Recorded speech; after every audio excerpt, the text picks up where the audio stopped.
So I'm going to skip through some of these slides. I think this is a longer presentation than it needs to be. So like a lot of you, I trained in surgery, but I trained in a place that's not too far from here, about 45 minutes away. And fundamentally, training in surgery is hard, right? And making surgeons takes a long time, right? And firsthand, when myself and my colleague Andre experienced the variability that exists in surgery, we spent a lot of time thinking about how can we structure surgery and surgical process, and then just make it really accessible, right? In doing so, we have spent the first 5 years building a company which is about 200 or so people, raised over $50 million, based between New York, San Francisco, and London, to train surgeons through a free-to-access app called Touch Surgery. And now we've actually started to train computers to do surgical procedures. And I'll explain a little bit about that in a second. But to start, let me just explain to you very quickly, show you a video. This is Touch Surgery. It's a free-to-download app. It's been available for about 5 years, over 2 million users now. Step-by-step surgical procedures on your phone, over 150 or so, and increasing. Surgeons use this to firstly train. So you get all the cues, instructions, and then we remove the cues and you can assess yourself. It's been validated over 20 publications now, which have shown face, content, constructability, and also transfer of knowledge from pre-op into an operative setting. Huge distribution of users.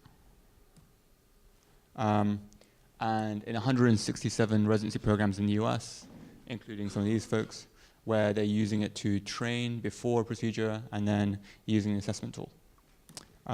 This is a randomized control study which showed that significantly by using us as an intervention, there was improved economy of time, motion, you needed less help, and people were more confident in handling instruments. So it's been pretty validated as an app. So where we're going? Into the operating room. So operating room, we have a computing system, screen for the scrub nurse, screen for surgeon, and let's not use this one, let's use this one. Okay. So as the surgeon's operating right now, there'll be real-time computer vision that will be processing what a surgeon is doing.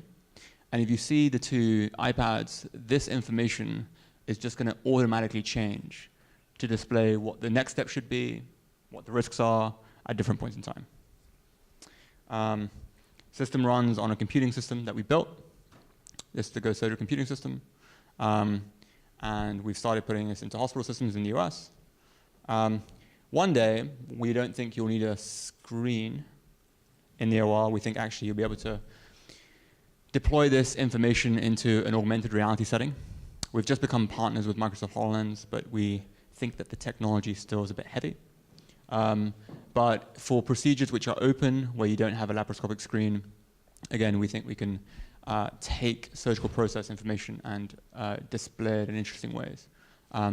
Again, using artificial intelligence to understand process and recommend next steps.